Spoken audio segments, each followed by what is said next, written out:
Hi guys, welcome back to my YouTube channel. Wow, still feels so weird saying that. Currently I'm waiting for my first video to upload. It premieres at 2. It's Easter Sunday and I'm really excited because this is actually my favorite holiday of the year, especially my favorite Christian holiday, more than Christmas. It's sunny, it represents new life, the miracle of the sacrifice Jesus made. I could go on and on. But because it's such a special day, I want to look a bit special or whatever. So I'm going to transform my nails, similar to the way you guys saw me transform my face.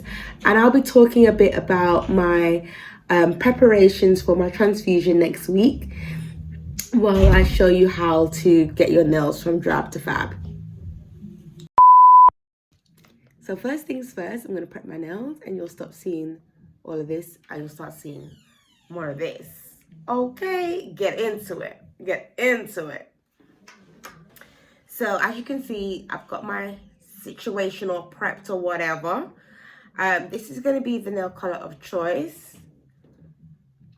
And I got this from a really fancy, I'm lying, it was from pharmacy, it was £1. You know the vibe. So just a cute little burgundy color. I think it's really nice for Easter. This is a nail glue that I got from Primani. For those who don't know, that's Primark. If you watched my first video, you know I'm a queen there. They don't know it yet, but I am. And that's about like £1.50, I think, something crazy like that. This I got, I don't know, does it matter? It's just a nail buffer. Figure it out. Coconut oil. And I will leave the link to where I got my nails from in the description below. So, first things first is I'm going to use this file, which is amazing. It has all the steps. Step 1, step 2 to how I'm going to file it. So step 1 is the coarse grit to shape the nail. So my transfusion is coming up. It is on Thursday. And I really wanted to talk about this because this is not going to be what I'm used to in terms of a transfusion. I'm used to it being pretty routine, and obviously with Miss Rona up in here, she'll make everything a little different, child. She'll make things a little stressful. So they've had to change some things around, but it doesn't change much in the ways of how I prepare, apart from the fact that I'm not in my usual space. So, but the things I need to do are still relatively the same. So I need to get my transfusion in gear.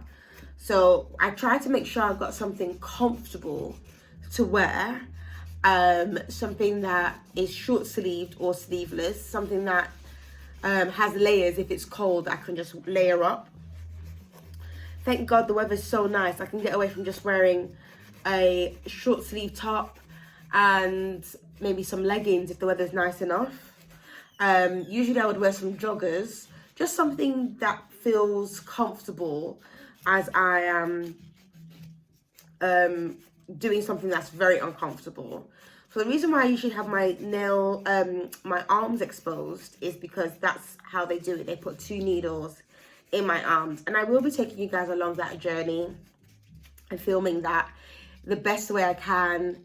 I mean, that's the hope, because of all the different precautions having to put in place because Ms. Rona. It might not be the smartest thing, but I'll see. I'll assess the situation when I go in on Tuesday for my cross match. Now, a cross match is basically a blood test they do to make sure that they understand exactly the proteins that they have on my blood and test for anything, and make sure that they can cross match my blood with the donor blood cells that are going to be used during my transfusion. So I just go in for a regular blood test, but then they do all this smart stuff behind the scenes to make sure that I don't react badly to the transfusion. So I'm almost finished buffing my nails. They're actually a bit longer than I would like. Usually I would cut them down because for me, I've noticed the shorter my nail, the better fit for when I'm putting on my false nails. And if you guys go and get your nails done at the nail shop, you'll notice they always cut your nails down if you ask them. And if you notice the times that you don't let them cut it down, child, how long the nail last? Bully. And for me, my nails tend to grow really fast, so the growth rate of my nails lets me know when I need to kind of change up what I'm doing.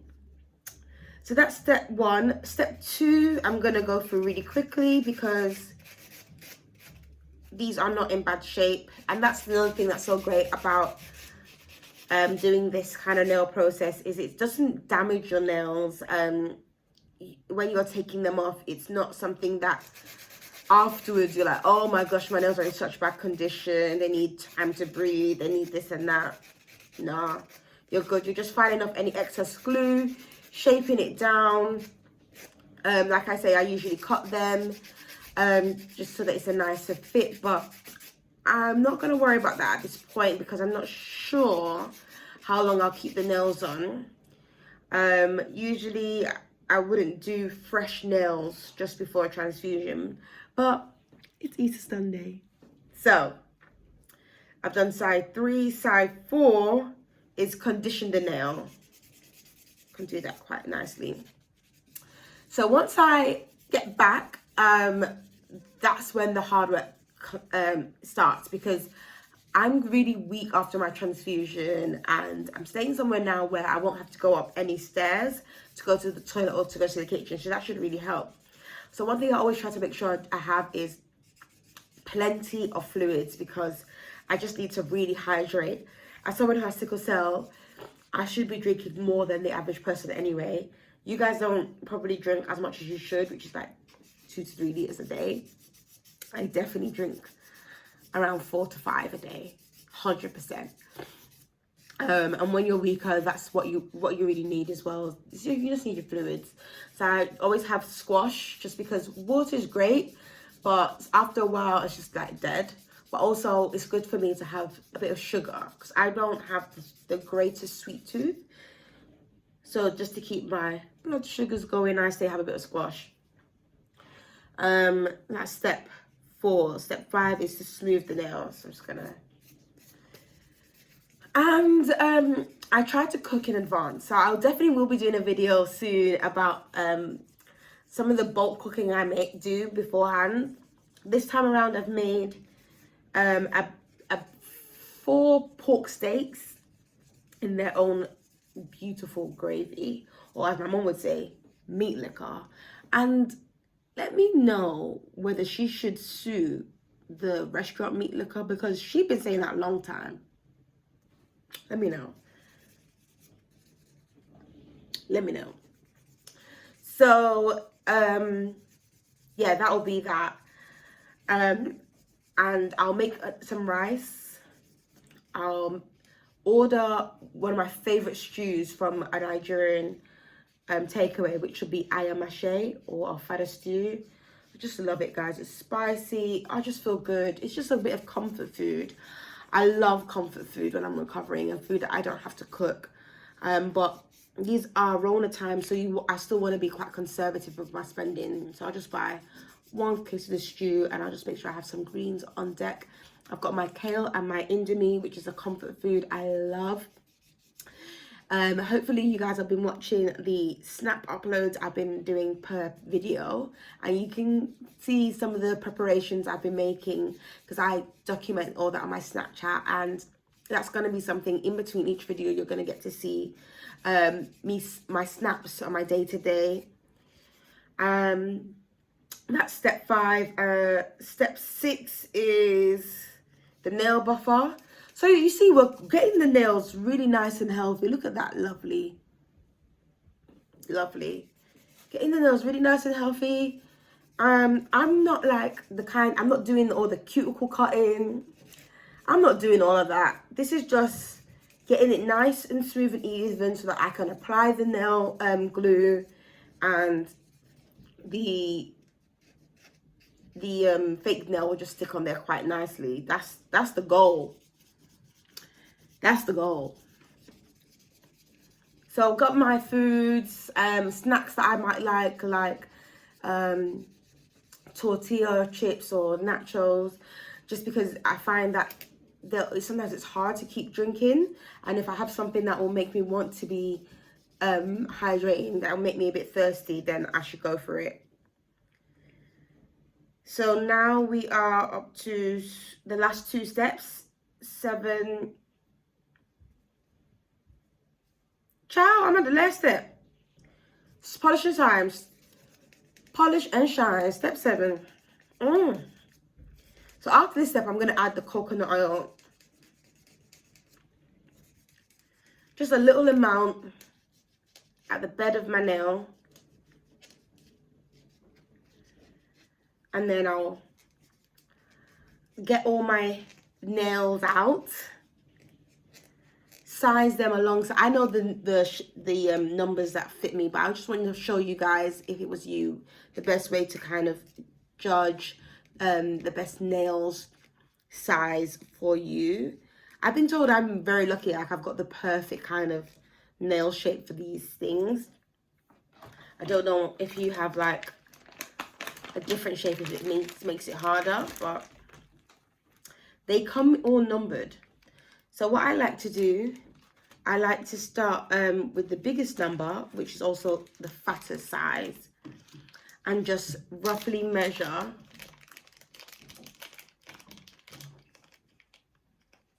to see what fits best. See? That's too big. I know y'all know too big ain't always good. Clean it up. Clean it up. It's Easter Sunday. Clean it up.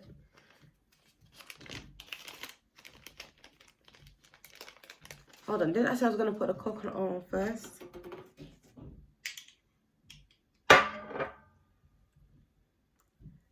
So this next bit, I'm just going to speed up for y'all because it can be a bit tedious to watch.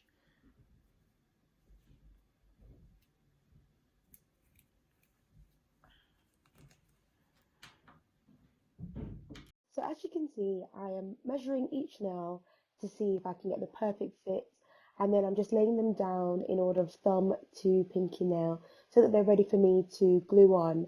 I don't have to go through each bag. And I kind of approach my preparation for transfusions in the same way.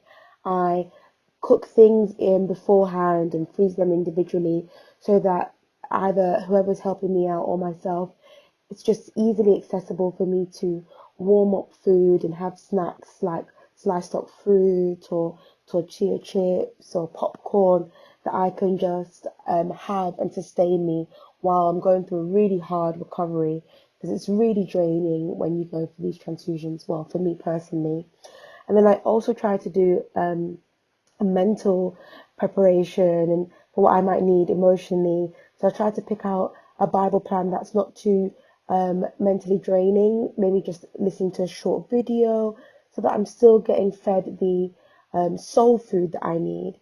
And this process you just see me do is put on a little layer of glue and then press on the nails so that they are sticking for each finger. And then I can just paint my nails as you would normal nails and let them dry. And I notice that they go on smoother on these fake nails and they dry up quicker. So that's the whole process of my nail prep and my transfusion prep. Hope you guys like it. So there you have it. Nails. That have you feeling fierce, honey. Come on. Now tell me he ain't risen. He is risen. Oh, these are perfect for Easter Sunday. Wow. Anyway, guys, I hope I've given you a little bit of insight into how I prepare for my transfusion and the time after where I'm recovering. And follow me on Snapchat for more of that day-to-day life, and I'll definitely be documenting it because this will be an interesting adventure this time around. Anyway, stay safe, stay blessed. Bye, my G.